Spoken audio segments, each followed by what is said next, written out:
রাজের মার এত বড় কলিজা পুলিশের মাধ্যমে বলা যায়। পুলিশ কি কোর্ট থেকে অর্ডার পাইছিল? এটা শ্রীমঙ্গলে যখন ঘুরতে গেছিলাম। আচ্ছা আচ্ছা, রাজ তুলেছে। আমার হাত কোথায়? রাজের হাত কোথায়? তুমি দেখো না? আরে কোথায় পাবো? এটা আমার ছবি, রাজ তুলছে। আপনাকে সে ছবিটা দিয়েছে? হ্যাঁ, আমার মোবাইল থেকে তোলা। এগুলো র ফুটেজ আছে, র ফুটেজ দিতে পারবো। আচ্ছা, এখন রাজ আপনাকে কি আশ্বস্ত করেছে? আপনি কেন ওই বাসার সামনে অনশন? আমাকে রাজ কিছু এখন আপাতত বলে নাই। এত কিছু প্রমাণ থাকার পরেও কেন সে বিয়ে করতে চায়? ভাইয়া, রাজ এখন কোথায় আছে সেটা আমি জানি না। রাজ আমার কোথায় লুকিয়ে আছে তা বলারে। রাজ আমাকে কিছুই বলে নাই, আমি কিভাবে বুঝবো? আমি রাজের মাকে দোষ, আমি রাজের মাকে, রাজের দুলাভাইকে, সঞ্জিত শাহকে দোষ দিচ্ছি, কারণ রাজের মা এবং রাজের দুলাভাই সবচেয়ে বড় শয়তান। এত কিছু হবার পর আমাকে তার অ্যাকসেপ্ট কেন করবে না? কেন করবে না? পুলিশ এসে কেন তার মারে ভাগা দিল? কোর্ট থেকে কোনো অর্ডার পায় পুলিশ কেন ভাগলো? আমার একটাই কথা, থানা থেকে পুলিশ কেন আসলো এবং তার মা কেন ভাগলো? এখন আমি রাজকে বলছি, রাজ 10-12 দিনে আমরা কখনো ফিজিওলজিস্ট যেতে পারি না, আমাকে সময় দাও। ও আমার কথা শুনে নাই। এবং আমি কেন কাজ করছি জানো? রাজকে যেন আমি না হারাই। রাজের কথা যদি আমি না শুনি, রাজ চলে যায়, এই ভয়ে আমি রাজের সাথে ফিজিক্যাল রিলেশন করছি। ভাইয়া, আমাদের রিলেশন মাত্র 2 মাস। 2 মাসের মাথায় যে এত কিছু আমি জানি না। আমি তো 2 মাসের মাথায় তোর বলছি বিয়ে করো। ভাইয়া, আমি 2 মাসের মাথায় বিয়ে করার কথা বলছি, বুঝো নাই? যত তাড়াতাড়ি ফিজিক্যালে গেছি তত তাড়াতাড়ি বিয়ের কথা বলছি আমি। কেমন কথা বললে এটা তুমি আমাকে? না, সেটা আপনাকে বললাম অ্যাডাল মেয়ে। এই যে এখন যে তুমি যে আমাকে অ্যাডাল বলছো, আমি সেটাই বলেছি।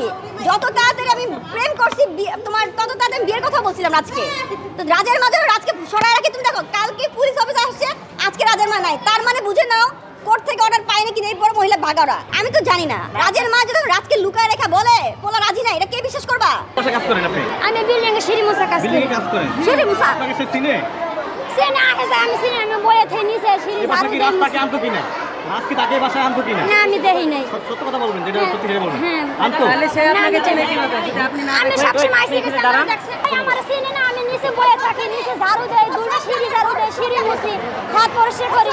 আমার চিনে নাও নি। আচ্ছা, নূপুরকে বলে এই বাসায় এনেছে, আপনি কি দেখেছিলেন? না, আমি দেখি না। এই চুপ করেন। তুমি না সিনা, সত্যি কথা বলো। তুমি একটা সাউন্ড করবে না। আমি আমি কাছে বিলে এসে ঢুকছি। সত্যি কথা বলো। এখন বাপে টাকা দেবে আমারে? বলো। আমার ছোট ছোট ছেলে মেয়ে তুই আমি কাজে আইছি। তাহলে বলো, রাজের সম্পর্কের কথা বলো। রাজের সাথে সম্পর্ক আছে বলো। আমি জানি না। সব খারাপ। রাজের সাথে সম্পর্ক আছে বলো। আমার ওই কোন সম্পর্ক আছে? ও সব জানে। এই আপনি কি জানেন? এই আপনি কি জানেন? আমি কিছু জানি না। রাজের বাসার কাজের বুয়া ও সব জানে। কাজের বাসা আমি রাজের কাজের বুয়া। এই বিড়িলা মামলা দিন তোমার। আচ্ছা, দিয়েন মামলা আমি। দিয়েন নামে দেখতো কি না? হ্যাঁ, ও সব জানে। আচ্ছা, দিয়েন মামলা, দিয়েন আমার নামে। আপনি বলতেছেন আপনি কিছুই জানেন না, উনি বলতেছেন উনি আপনাকে ভালো করে চেনে। একজন মানুষ না চিনলে কিভাবে আপনাকে টাইনা ইচ্ছা ধরে? আপনি যা জানেন বলেন, কোনো সমস্যা। আমি তো জানি না, আমি কি বলবো বলেন? আমি জানি না। আমি আই যাই সিঁড়িতে, সিঁড়ি মুছে, ছাদ পরিষ্কার করি, গ্যাস পরিষ্কার করি। লোক না থাকলে আমার ডাকে।